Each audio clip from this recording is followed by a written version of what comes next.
Moraï Verabotai, quelques paroles de Torah à cette occasion, Bezrat Hashem. Chanukah Habayit, on en a déjà eu un cet après-midi dans la famille. Deuxième, Chen Irbus Machot, Bamishpacha, qu'il y ait beaucoup de joie dans la famille. On voit cet après-midi, j'ai expliqué les origines du Chanukah Habayit, d'où ça vient, la mitzvah, etc. On a vu ensemble que le terme Chanukah Habayit, il vient, premièrement, on voit dans la Torah, on parle de l'inauguration du Mishkan, le tabernacle dans le désert quand on est sorti d'Égypte. Le tabernacle qu'a construit Moshe Rabbeinu. C'est lui qui l'a monté et démonté pendant les 7 premiers jours. Lui tout seul. Pour montrer comment on devait le monter et le démonter. C'était un très grand nes. Et de là, on nous apprend une chose extraordinaire. Ça vient quoi? Chanukah, ça vient du lachon chinuch, éduquer. On dit que quand on inaugure une maison, il faut l'éduquer. Quelle est la première chose qu'on fait quand on rentre dans une maison? On pose une mezouza. Mezouza, comme a expliqué tout à l'heure le Rav Mordechai Ben Naftali, c'est très important, ça protège la maison, il y a une protection quand on est à l'intérieur de la maison, et quand on est en dehors de la maison. Ça, Baruch Hashem. On rentre après des livres de Torah dans la maison. C'est important dans toutes les maisons d'avoir un Tanakh, d'accord? C'est-à-dire la Bible au complet, le Pentateuch, comme on dit en bon français, d'accord? Ouais. Les prophètes et les hagiographes. Le Deutéronome, ça fait partie du Pentateuch. Donc maintenant, par rapport à ça, on voit que c'est important de rentrer, ainsi que le Shulchan Aruch, un chasse de Gemara, un chasse de Mishnah, même si on ne les étudie pas, c'est bien de les avoir à la maison parce que c'est une protection et c'est une bracha. Et même si nous on ne les étudie pas, on ne sait jamais, peut-être que les enfants un jour, quand ils vont rentrer de l'école, ils vont vouloir commencer à les ouvrir et les étudier eux-mêmes. Donc quand on les a à la maison sous la main, c'est bien. C'est bien d'avoir. Il y en a qui ont pour coutume de mettre un petit sefer de Teilim dans chaque chambre. D'accord? Le Tanya, dans le Tanya, c'est pas le Tanya, c'est le Chitat. Les Lubavitch ont pour coutume de mettre un Chitat. Dans le Chitat, il y a le Tanakh, donc la Bible, entre guillemets. D'accord? Il y a dans certaines éditions les Psakim du Rambam, mais il y a aussi les Mishnayot, et il y a aussi les livres de Teilim. D'accord? Il y a toute la Torah dedans. Ok? Dans le Chitat, mais il y a aussi le Tanya dedans. Ok? Il y a les Teilim. Donc en réalité, Chitat, quand on voit, c'est Baruch Hashem, c'est quelque chose de très bien d'avoir à la maison. C'est un résumé. Bref, on fera un cours sur le Chitat une autre fois, Bezrat Hashem, parce que même les Rachitevot, elles ne sont pas là pour rien, elles font référence à un pasouk, Baruch Hashem, un pasouk que l'on dit lorsqu'on fait Tulat Haderech. Mais on va parler d'autre chose. On va parler d'un miracle qu'il y a eu. Shlomo HaMelech, on voit qu'à l'époque de Shlomo HaMelech, il y a 2 Chanukah Habayit qui ont été faits. Un premier quand ils ont fait la construction du Beth Amikdash. Un deuxième moment, ils ont dû inaugurer le Beth Amikdash pour commencer à faire les Melachot dedans. Et à la deuxième inauguration, on voit que ça a commencé 14 jours avant Pessah. 14 jours avant Pessah, 7 jours avant Pessah, avant Sukkot, excusez-moi. 7 jours avant Sukkot, c'était le 9 Tishri, j'en ai parlé aujourd'hui. C'était veille de Kippour. Et on dit que là-bas, l'importance de l'inauguration du Beth Amikdash était si grande que le Kippour a été reporté. Durant Kippour, les gens, ils ont fait des sioudot, ils ont mangé, ils ont dansé. Baruch Hashem, oui, il faut étudier un peu. Hein, c'est un truc sympathique. D'accord? Voilà, dans ces fermes Lachim, c'est un truc sympa à étudier. L'inauguration du Beth Amikdash avec le de Shlomo.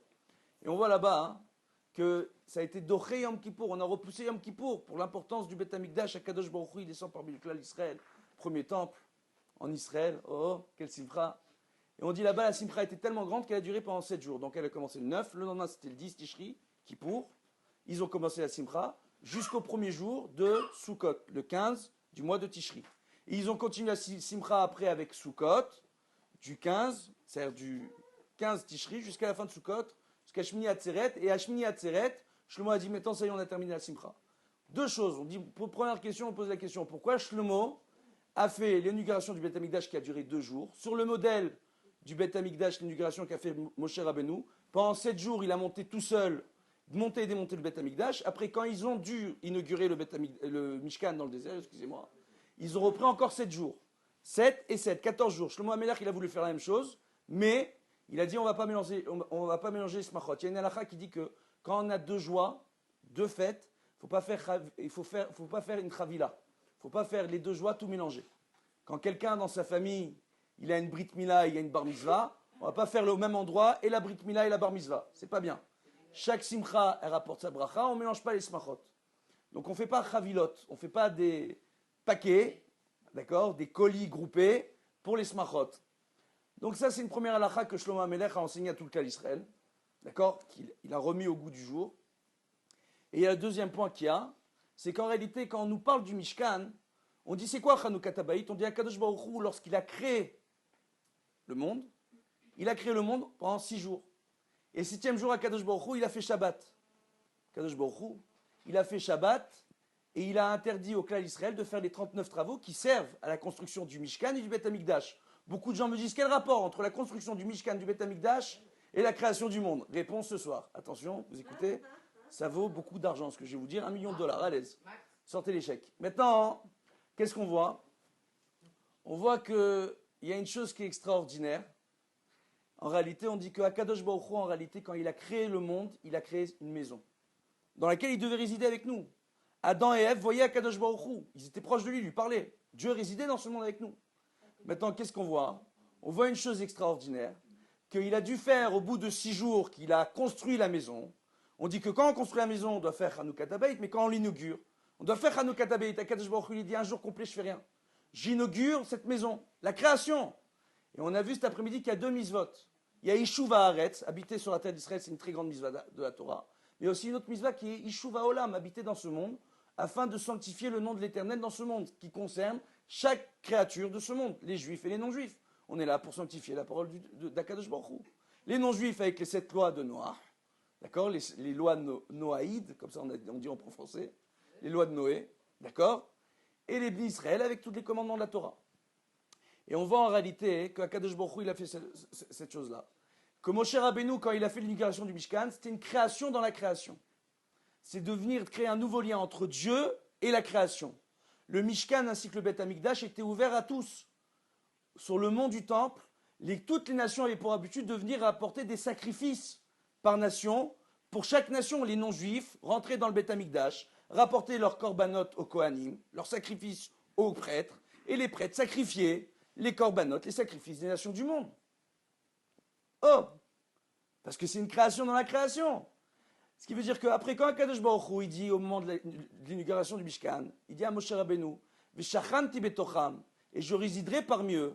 On dit shachanti, je réside, c'est shachen, je suis votre voisin.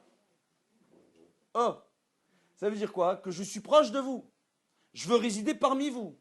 Ce qui fait que quand on fait une maison, c'est important qu'il y ait une mezouza à la porte, qu'il y ait un emplacement pour les nérotes de Shabbat et la Chanoukia, qui replace, selon le sens ésotérique de la loi juive, la menorah du Beth Amikdash, qui éclairait le monde, et qu'il y ait une place pour le shulchan, pour la table, qui va être considérée comme l'autel des sacrifices, sur lequel on va faire les korbanot, les sacrifices, au moment où on va faire les seudot, à condition de faire toutes les brachot. Et un Dvar Torah durant chaque seuda, même la semaine. Oh. Maintenant, qu'est-ce qu'on voit?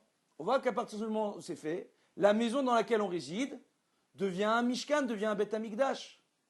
De cette façon-là, on fait quoi? On fait Chanukah Habayit. Qu'est-ce qu'on voit? On voit que le Khatan et la Kala, lorsqu'ils vont emménager dans une maison, on leur fait les Sheva Brachot. La halakha nous rapporte quoi dans le Talmud? Où est-ce qu'on fait les Sheva Brachot normalement? Pas chez le cousin, la cousine, l'oncle, la tante. On va chez le Khatan et la Kala. On va chez eux et pendant 7 jours, on leur fait Chanukah Habayit. Et c'est ça les Sheva Brachot. Pour qu'ils aient la réussite. Et qu'on voit que Al-Pisod, le Zohar nous dit qu'à la fin des Sheva Brachot, il est important de dire, après Amen, ou Matzliach. Et qu'ils réussissent. Certains pensent que c'est une vieille coutume tunisienne. C'est dans le Zohar. Maintenant, Baruch Hashem, on voit quoi? On voit que une chose extraordinaire, on ne dit pas au Matzlichim, ou Matzliach, et qu'ils réussissent, parce que c'est un foyer, un couple, une maison. Et que Akadosh Baruch Hu réussissent entre eux. On voit que Ish, c'est Aleph Yud Shin, Isha, c'est Aleph Shin He. Si on enlève le nom de Dieu Yud et He, il reste que le feu, Esh. Maintenant, si on met le nom de Dieu, le Yud et le He, c'est pas le feu du Yetzer Hara qui est dans la maison, mais le feu de la Torah. Un feu qui brûle, qui chauffe, qui réchauffe la maison, mais qui ne brûle pas. Un feu qui est agréable, qui réchauffe le foyer. En réalité, on voit qu'au moment de Chanukah Habayit, il y a une chose qui est extraordinaire à l'époque du Beth Amikdash. Après les 7 jours qui représente chaque jour une création, une union particulière avec Kadosh Baruch Hu. Que s'est-il passé? Le Talmud et le Midrash nous rapportent une chose extraordinaire. Toutes les femmes au sein du clan d'Israël qui étaient mariées sont toutes tombées enceintes. Oh!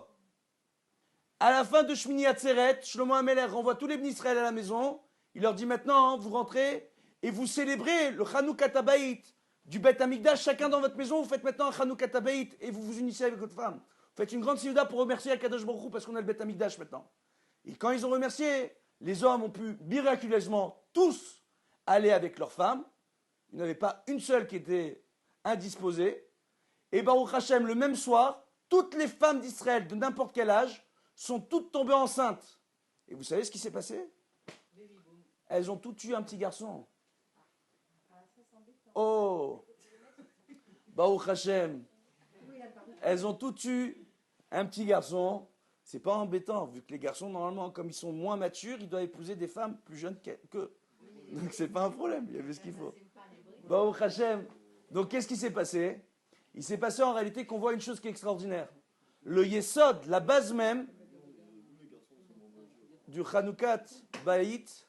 Après on discutera si tu veux, je te ferai un petit cours, Bezrat Hashem, pour t'expliquer pourquoi les femmes sont plus matures que les hommes. C'est la Gemara qui le dit. D'accord? Et puis le monde autour de nous le prouve.